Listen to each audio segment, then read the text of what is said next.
ఏంటి గొడవ? ఏమైంది? ఎవడో దొంగోడొచ్చాడంటక్క.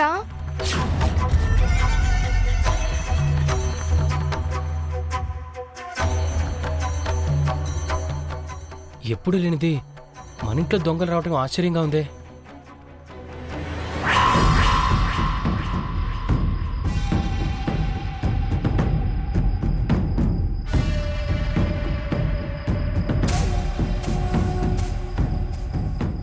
ఎన్నడూ లేనిది ఈరోజు నాకెందుకో మత్తుగా ఉందండి.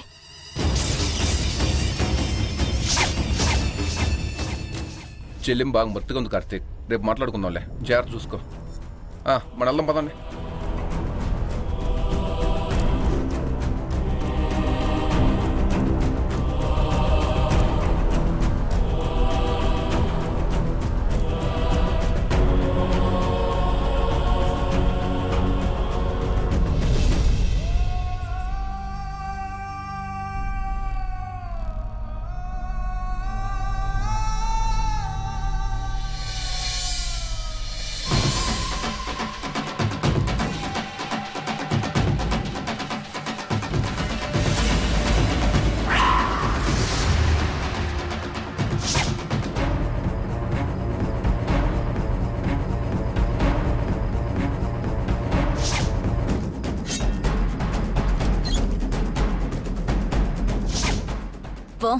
ఆ రోజు మనం యాక్సిడెంట్ చేసినప్పుడు నేను ఈ చీర కట్టుకున్నాను.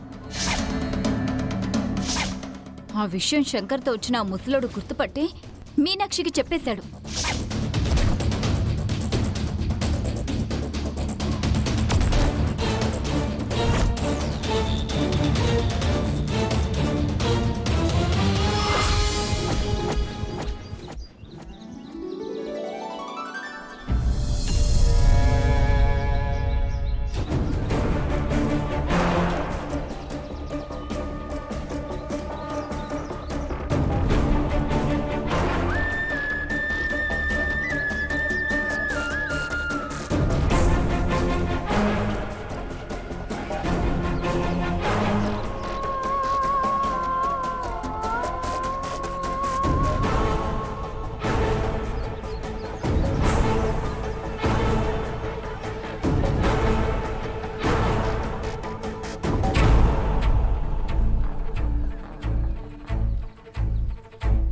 ఈ టైం అయినా చెల్లి ఇంకా నిద్రలేకలేదు కార్తీక్. రాత్రంతా గొడవ జరిగాక ఇంకా మత్తుగా నిద్రపోతుందంటే ఏమైందో తెలియట్లేదు.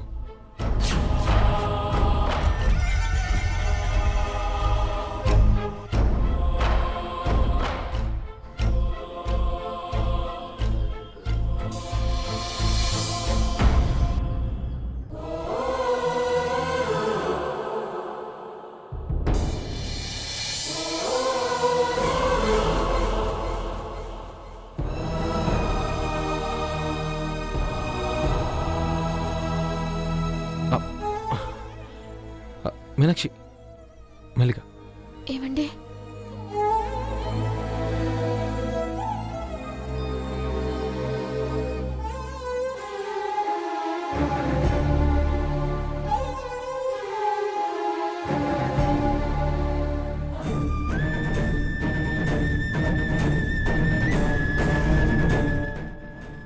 మీనాక్షి, రాత్రి ఏమైంది?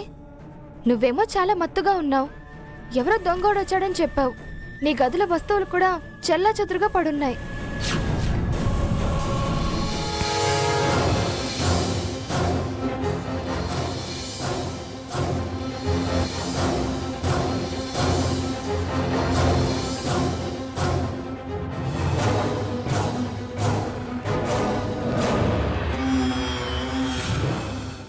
నాకు కూడా ఏమైందో అర్థం కాలేదు.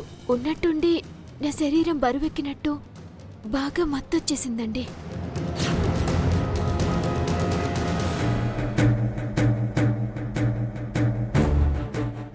ఒక రాత్రి వేళ నా గదిలోకి ఎవరో దొంగొచ్చారని తెలుస్తుంది, కానీ నేను లేవలేకపోతున్నాను. అప్పటికి పట్టుకునే ప్రయత్నం చేశాను, కానీ నన్ను తోసేసి పారిపోయాడు. అంత గొడవలో కూడా నాకు మత్తుగా నిద్రొస్తూనే ఉంది.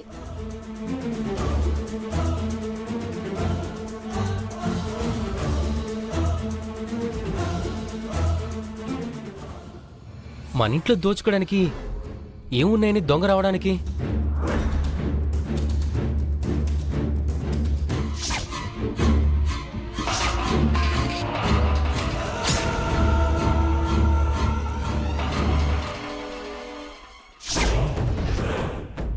అది కూడా చాలా తెలివిగా ప్లాన్ చేసి లోపలికి వచ్చాడు.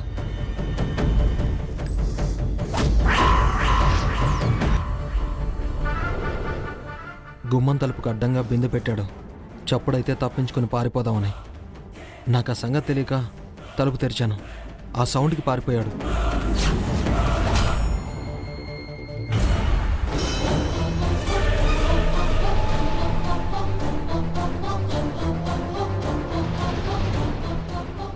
గడియ తీసుండడం ఏంటి? నేనే కదా గడియ వేసి పడుకున్నాను. అలాంటప్పుడు దొంగ లోపలికెలా వస్తాడు?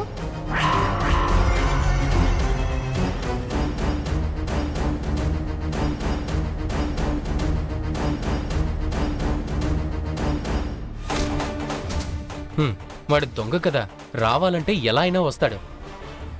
కాకపోతే ఎందుకు వచ్చాడో తెలియడం లేదు.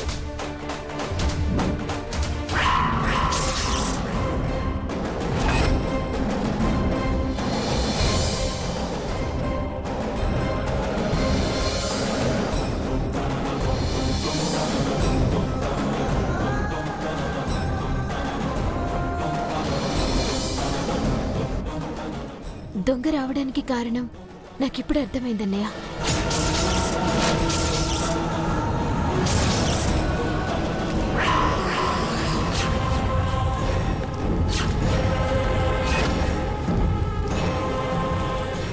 ఏంటి చెల్లెమ్మది? పెద్దదినా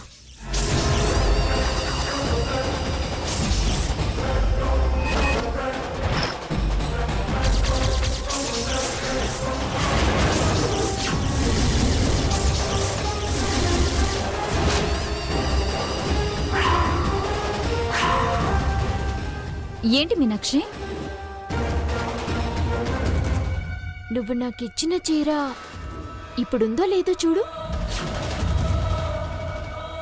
బట్టలన్నీ కింద పడేసున్నాయి. నేనే తీసి పైన పెట్టాను. అయితే ఖచ్చితంగా ఆ చీర కోసమే వచ్చుంటారండి. చిన్నదినా, ముందా చీరుందో లేదో చూడు. ఏ సీర చెల్లెమ్మా? చెప్తానుండన్నయ్య. చిన్నదినా, నువ్వు చూడు. రాత్రి కంగారులో ఈ చీర సంగతి మర్చిపోయి చచ్చాను. ఓకే మీనాక్షి.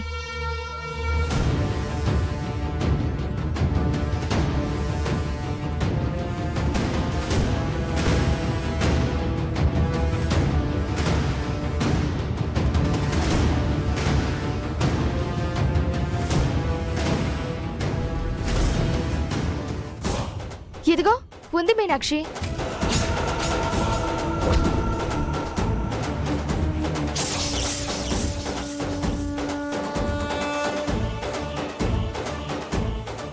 రాత్రి పెనుకులాటలో ట్యాగ్ కూడా ఎక్కడో పడిపోయింది.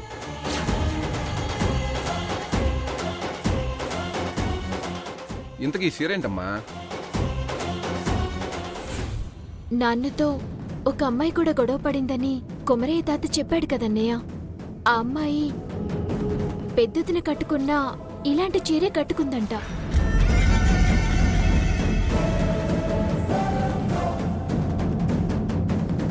ఈ చీర కట్టుకుంది రోషినియే కాబట్టి రాత్రి వచ్చిన దొంగ రోషిని అన్నమాట. నిన్న దీని గురించి తెలుసుకోవడానికి బట్టల షాప్కి వెళ్ళాను. అక్కడికి కూడా నన్నెవరో ఫాలో అయినట్టు అనిపించింది. ఎవరో కాదు, ఖచ్చితంగా రోషిని అయి ఉంటుంది. రాత్రి నాన్నని చంపిన వాళ్లే సాక్ష్యం దొరకకూడదని ఈ చీరని మాయం చేయడానికి వచ్చుంటారు.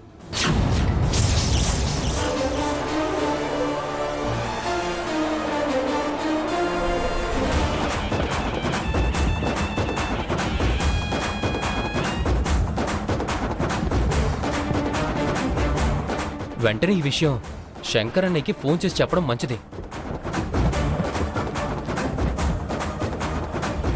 ట్యాగ్ దొరికినట్టే దొరికి మిస్ అయింది. చీర కూడా మీనాక్షి దగ్గరే ఉంది.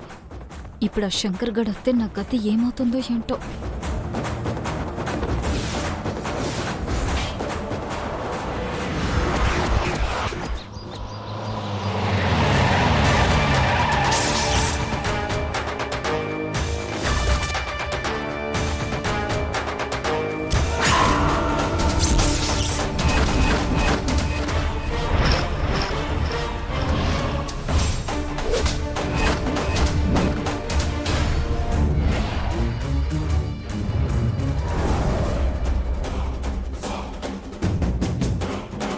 Good morning శంకరన్నయ్య.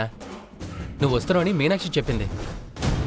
అమ్మా మీనాక్షి, శంకరన్నయ్య వచ్చాడు.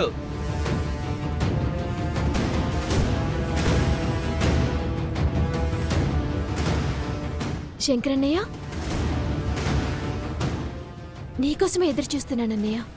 అంకుల్ హత్యకు సంబంధించి కొమరయ్య తాత ఏదో ఆధారం చూపించాడని మీ పెద్దవతిని దగ్గర హంతకులు దొరికి గట్టి సాక్ష్యం ఉందని చెప్పావు కదమ్మా, ఏంటది?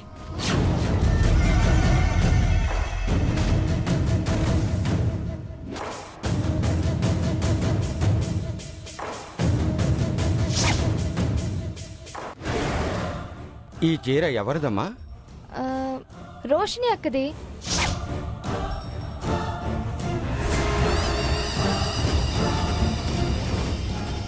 మీ మావయ్య గారికి ప్రమాదం జరిగిన రోజు అక్కడ ఒక అమ్మాయి ఉందని చెప్పాను కదా, ఆ అమ్మాయి కట్టుకున్న చీర ఇదేనమ్మా.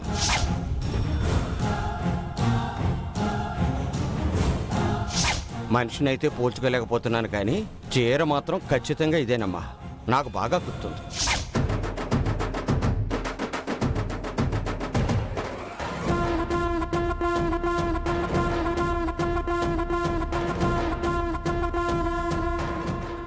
సీతనెత్తుకెళ్ళింది రావణాసురుడు అని రాముడికి పక్షి చెప్పినట్టు అంకుల్ని చంపిన నేరస్తులెవరో ఒక చీర చెప్పబోతుందన్నమాట.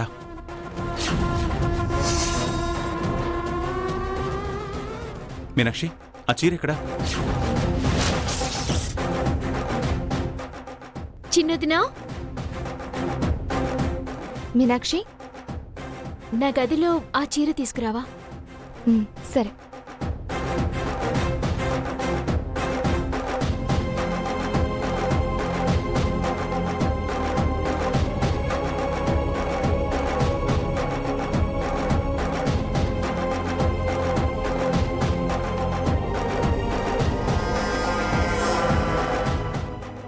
ఈ చీర గురించి నాకు తెలిసిన దగ్గర నుంచి నన్నెవరో ఫాలో అవుతున్నట్టు అనిపిస్తుంది శంకరన్నయ్య.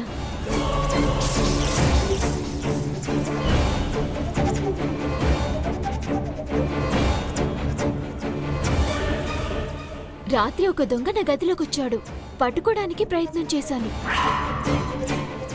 ఆ సమయానికి ఈయన బయట నుంచి ఇంటికొచ్చేసరికి పారిపోయాడు. ఎన్నడూ లేనిది మొదటిసారి మన ఇంట్లోకి ఒక దొంగొచ్చాడు. మన దగ్గరున్న సాక్ష్యం ఒకవేళ మాయం చేయడానికేనేమో అనిపిస్తుందన్నయ్య.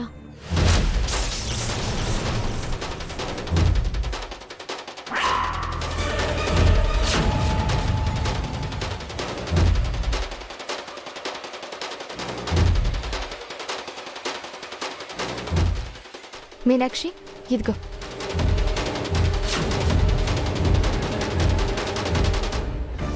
అన్నయ్య, ఈ సారిని మనం ఆ షాప్కి వెళ్తే వాళ్ళ దగ్గర కస్టమర్ డీటెయిల్స్ ఉంటాయి కాబట్టి ఇన్వెస్టిగేషన్ ఈజీ అయిపోతుందమ్మా.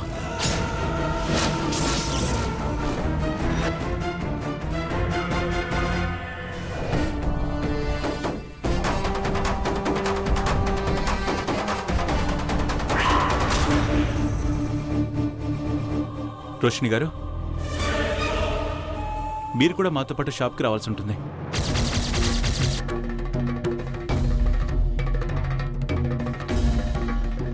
నేను రానండి.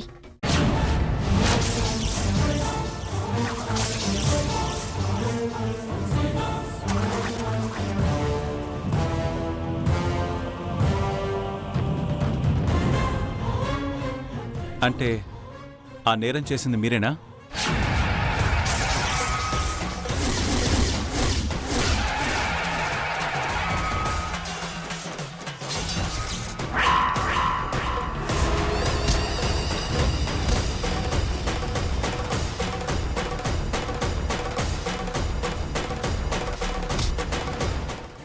ఏం మాట్లాడుతున్నారు? నేను నేరం చేయడం ఏంటి? మరి షాప్కి ఎందుకు రానంటున్నారు?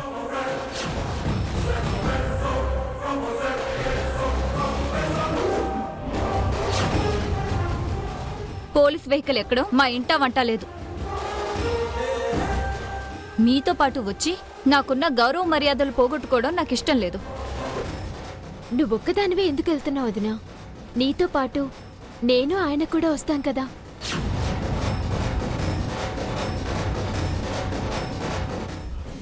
కార్తిక్ వెహికల్ మీద కూడా నాకు అనుమానం ఉంది.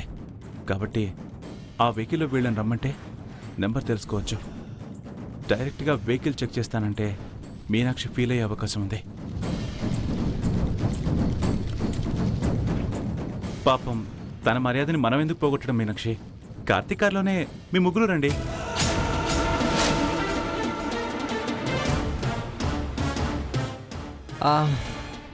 నా వెహికల్ లేదండి, సర్వీసింగ్కి ఇచ్చాను.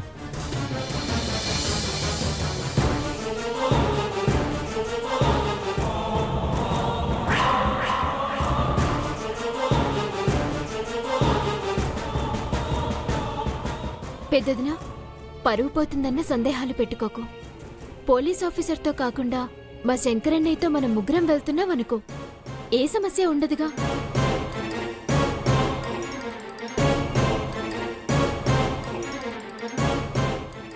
సరే మీనాక్షి, వెళ్దామా శంకరన్నయ్య? పదమ్మా. రండి రోషిణి గారు.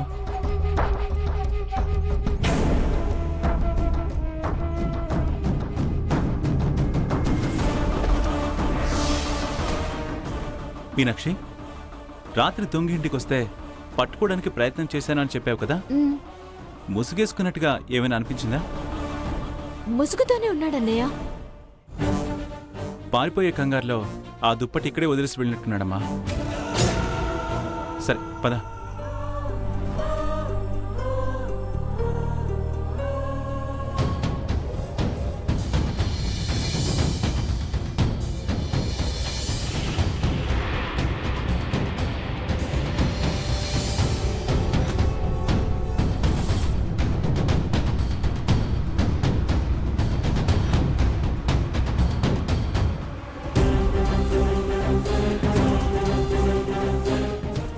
నేను ఇలా వెళ్తుంటే షాప్కి వెళ్తున్నట్టుగా లేదు, డైరెక్ట్గా జైలుకే వెళ్తున్నట్టుంది.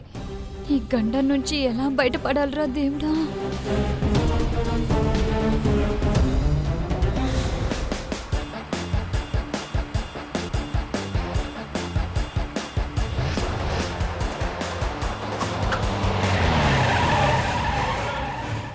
ఒకే రకం చీరలు నేను 2 కొన్నానని షాప్ వాడు చెప్తే నేను దొరికిపోతాను.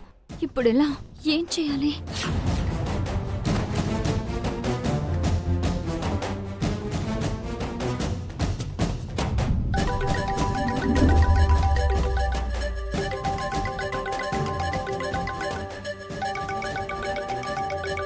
మీనాక్షి, నువ్వు వెళ్తుంటే నేను ఇప్పుడే వస్తాను.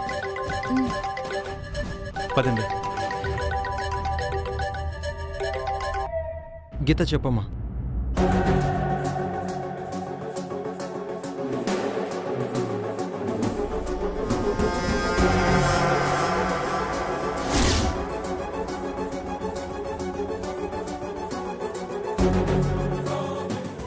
నమస్తే సార్. ఏం కావాలి సార్? ఒక మర్డర్ ఇన్వెస్టిగేషన్ మీద మీ షాప్కి వచ్చాం. అందుకు మీ కోఆపరేషన్ కావాలి. తప్పకుండా సార్.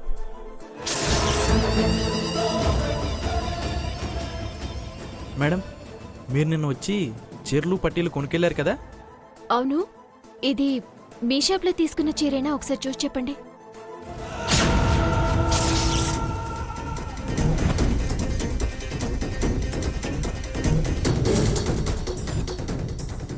ఇది మేము డిజైన్ చేసిన చీర మేడం. ఇది మా దగ్గర తప్ప ఎక్కడా ఉండదు.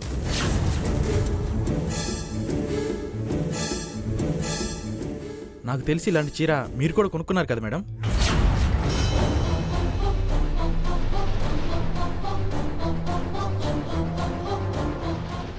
అవును, ఆ చీరే అండి ఇది. మీరు ఇలాంటి చీరలు ఎన్ని డిజైన్ చేశారు? 5 చీరలు చేశాను సార్. అన్నీ అమ్ముడుపోయాయా? అన్నీ అమ్ముడుపోయాయి సార్. ఎవరెవరి చీరలు కొన్నారో మీ దగ్గర వివరాలుంటాయి కదండి.